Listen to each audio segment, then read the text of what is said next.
Hey there, traders, checking in on the stock market today. Big day for tech sector earnings. We've got Google, Facebook, Apple, and Amazon all reporting. We'll take a look at how the reactions are going so far. A little bit of a bounce today. Is it enough for us to say that our weekly higher lows are being set? Spoiler, no, it's not. Introducing the Chart Guy's Swing Report, a weekly digital publication that uses technical analysis to identify long-term market opportunities. Understand the market from a swing trade perspective. Follow institutional money as it rotates from sector to sector, and make the most of the Swing Report's weekly trade opportunities, with key entry and exit levels provided. Performance is tracked and updated weekly. For more information, visit us at chartguys.com. Now, let's check out some charts. So first things first, let's check out how the earnings are going after hours. Amazon, bull move initially, gave it all back, and now we're down near the lows, so bearish reaction, 31.55. Not a huge drop. We're down pretty much where we were at the low of last week, above that level, just below the low of the last 2 days. So bearish Amazon reaction. Facebook, initially, big bull reaction, gave it all back. Now we're bouncing, getting jerked around a little bit, pretty much in the range that we were trading today. So no win for the bulls nor the bears. Pretty much a non-event there.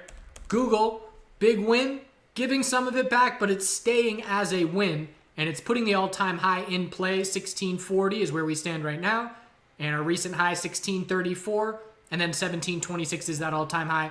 So Google's a win, and we don't have Apple right now. But I've seen enough to say that this is not what the bulls were looking for. And if we look at QQQ in the reaction after hours, 5-minute time frame, we're down. And we look at SPY after hours, we're down. So we had day one of a bounce after the bears had significant control all week. Solid bounce. We need more proving. One day is never enough. And we didn't even really change the hourly trend on the S&P 500 futures. If we look at the move, we broke the low of yesterday, straight into a bounce. And now we're looking for the hourly higher low to form. So there is tons of space for that hourly higher low. But we have to follow through tomorrow and break that high of today if we're going to confirm the hourly trend change, and these earnings are not helping. If Apple is a bullish reaction to earnings, that will help a bit, and that can help offset the weakness in the other names. But essentially, this is telling me that it's going to be up to these names, and they're going to have to do it on their own merit, whether it's everybody, the S&P 500, the financial sector, the healthcare sector. We all have to see them hold their weekly support levels, change the daily trends back to the bulls to set weekly higher lows, and then election will be in play at that point. So, bounce day, just not really convinced just yet. Staying cautious, and hourly trend change or bust. I can say that much. If the S&P 500 does not change its hourly trend bullish tomorrow, certainly a red flag. QQQ, lead bull today, and we were up 2.5%+ at the high of the day. But again, we didn't change the hourly trend. So we had the low of yesterday. The low pre-market held the low of yesterday. The bulls started the morning strong, and they held that control all day. There was a big run-up in Apple and all these names. Big sell-off yesterday, big run-up today into earnings. But again, QQQ will have to hold the low of yesterday and break the high of yesterday. Today, I'm talking in the future. 279.49 must break tomorrow. If that does not happen, bears are extremely comfortable. We have to create enough space on these bounces for the daily trend change to set up for our weekly higher lows in all these equilibriums to try and continue tightening up. Burden of proof is absolutely on the bulls after the first 3 days of trading this week. The healthcare sector was the lead bear today. And the whole morning, I'm sitting there watching for healthcare, financial sector, and QQQ all to hit high of the day at the same time, and XLV just wouldn't do it. We had very high volume today. The weekly support of 177 came within less than 0.5% of breaking. So if the healthcare sector breaks this weekly support, again, it's not going to be enough for us to say the bears have complete control, but that's going to be a point in favor of the bears. And of course, if we then see QQQ break support or XLF break support, the overall S&P 500 is going to have a really hard time staying strong. So 177 would confirm a weekly downtrend in the healthcare sector, which would mean further monthly consolidation. Financial sector trying to bounce, 2294 key support. We came within just over 1% of that level. And again, hourly trend change. You could say we had one. High of the day, little higher low, higher high into the close. But we need a big enough bounce on the daily to set up a daily trend change if we are going to have confidence that the weekly support level can hold. So XLV on the verge of a break, XLF fairly close to a break, and QQQ still a ways away. That's a big difference between all these names. 5% plus. So 1% plus, 0.5% plus versus 5% plus. And because of that, IWM would be at risk of breaking its weekly support before SPY, in my opinion, because IWM is more heavily weighted for the financial sector and healthcare. It actually has a good bit of space to work with as well. And that's actually a good sign for the bulls in IWM. 8%, so that's a lot of space. I would have expected IWM would have been weaker today with what the healthcare sector did. But to set our weekly high or low, same as everybody else, we have to change the daily trend back to the bulls. And we need a big enough bounce for that daily high or low to then try and form. Biotech sector, bear break with a lack of follow through that's keeping this weekly consolidation healthy. And the most important resistance is 118. And if the bulls can break 118, the odds of our weekly high or low being set will certainly increase a good bit. Semiconductors, big oversold bounce. But again, no hourly trend change. Have to hold the low of today, tomorrow, and break the high of today, tomorrow, to confirm the hourly trend change. Then we zoom out. Then it's enough space to be looking for the potential of a daily high or low and the trend change. So again, this is the scenario when I talk about being a conservative trader or an aggressive trader in different scenarios. In this example, if I am an aggressive trader, I'm scaling into weakness looking for weekly high or lows if I'm an aggressive bull. If I am a patient bull or a conservative bull, I am waiting for this bounce. I'm saying, show me a big enough daily bounce that I can anticipate after that bounce that a daily high or low is the most likely scenario. And then I make an entry and have a support level to play off of. If I'm entering into weakness, I've got no support that I'm playing off of, and I'm just staring fear straight in the face. Sometimes you'll get run over by fear, and you will have a big red loss trying to catch that falling knife. So certainly nothing wrong with being patient and saying, prove to me the initial bounce, and then I'll catch up with you on the consolidation and have a clear support level to be playing off of so I can at least have my risk and reward ratio set as I'm entering that trade.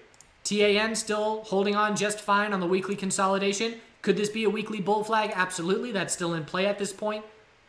Short term 67.75 double bottom. We had two double bottoms. 68.17 was a double bottom, and then 67.74 was a double bottom. Two double bottoms in 5 days. Bulls need to break 73.08. But again, this is a good-looking weekly bull flag.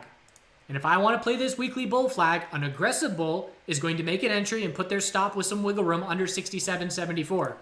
If they get stopped out, yes, we are absolutely still looking for a weekly higher low to form. But if that level breaks, the odds of it being a bull flag decrease. So if the thesis of my trade is I am entering for this weekly bull flag, I can set that stop under support, because if we break that support, then the odds of it being a weekly bull flag increase significantly, decrease significantly, and the odds of me being correct decrease significantly.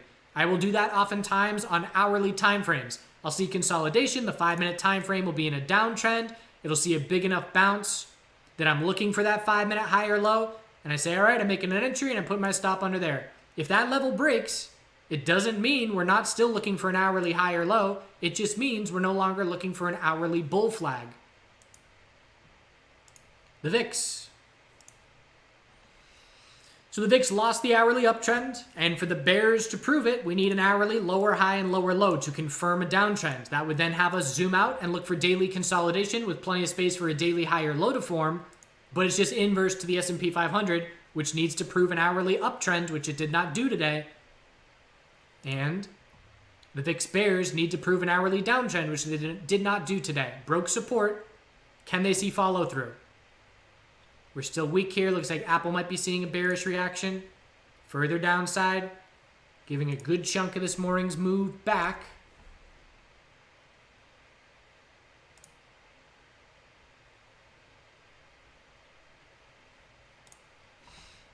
In this current market environment, I am hedging often. And I did re-enter a hedge today in SPY because the bulls aren't proving it. And I would rather miss some upside gains than give back profit in my other swing positions, USMJ and my SPY no touch position. I'd rather leave money on the table than give it back, always. The dollar broke resistance. So why did we see the market bounce while the dollar is staying strong? Again, I talked about the analogy back here, and it's similar. Number one, correlations are constantly changing. We have to just burn that into our minds, and that for some people is really frustrating. There's so many traders that'll just say, there's no correlation, just sometimes they line up by chance. And me being the person sitting here for 8 hours a day watching the 5-minute time frames, for me that's nonsense. I am certain there's correlations, they just come and go. And a lot of people can't deal with that fact.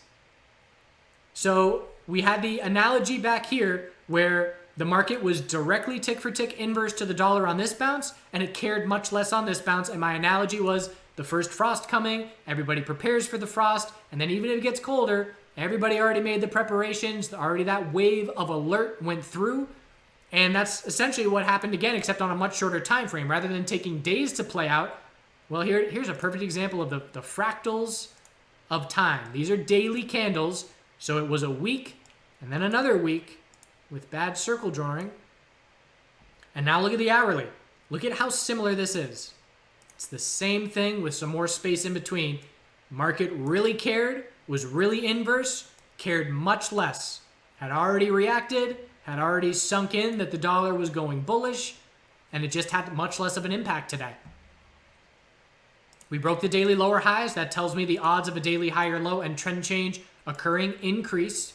We know we have tons of space for the daily higher low. It's looking like our weekly higher low is set. And if the bulls can break 94.74, we have a weekly trend change. From there, I would zoom out to the monthly with tons of space for a monthly lower high. But remember, big picture, multi-year picture, we're watching to see, can the dollar give us a 6-month higher low and remain in this equilibrium for another couple years? And what I would need to say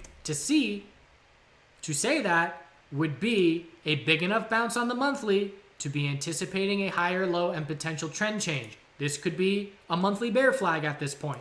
Weekly trend change, step number 1, and then the size of the space created is key from there. Gold, still weak, all about 1848, still in play. So gold, just like last time, metals a bit more inverse to the dollar than the market. We saw crypto break the inverse correlation to the dollar first last time. We saw the S&P 500 and stocks break it second, and we saw the metals struggle really hard to break that inverse correlation. And today was just a one-day version of the same thing that we saw play out over a week plus last time. So key support for the metals in play. Silver has a bit of a better bounce going. Need a 4-hour trend change for it to mean anything to me. Again, aggressive bulls are making entries off of this weekly support. Patient bulls are waiting for a big enough bounce on the daily to say, okay, that looks like a weekly hold of support. I'll enter on that higher low. Sometimes we don't get that higher low.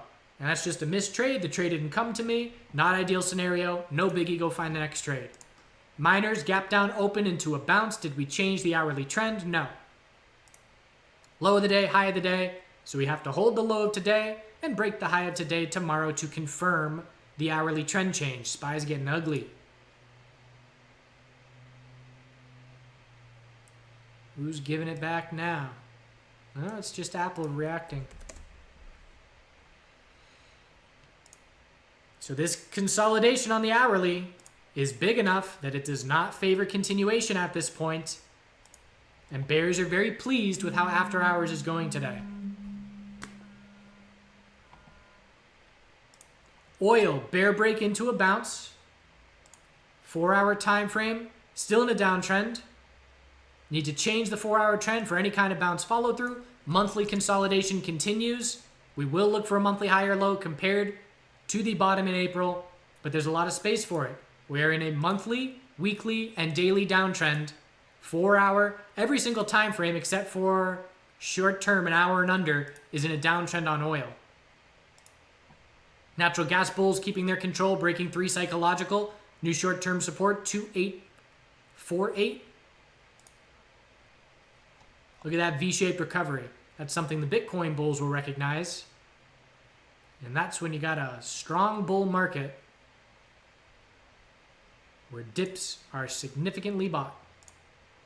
So that's our new short-term support level. If the bulls are going to keep their complete control, if I were a bull and I wanted a tight stop and I was walking it up, I would now be using 2484 as a key level. So that's where we stand. Bears get the win after hours.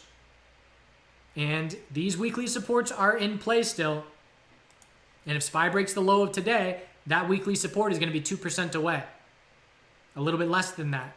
It's entirely possible we confirm weekly downtrends. Again, protect against that. Have a game plan. Have two game plans. A game plan for a confirmed weekly downtrend and monthly consolidation, and a game plan for a weekly higher low and continued tightening equilibrium. I appreciate you watching. Do good things. I didn't do much trading today. You'll see why, and we'll see you soon. Got some tropical storm flooding. About an hour ago, the water was coming up over the driveway here. Got a downed tree to deal with. Got reinforcements coming to help me chop that up. A bunch of the gravel washed away from the driveway. Gotta fix this all up.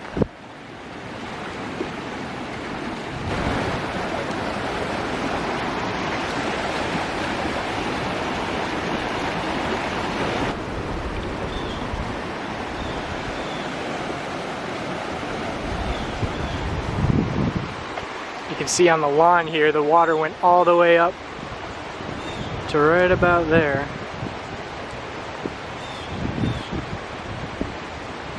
There was a yellow jacket's nest there, so hopefully that took care of that. So now it's about unblocking all of the clogged drains to get the water moving away.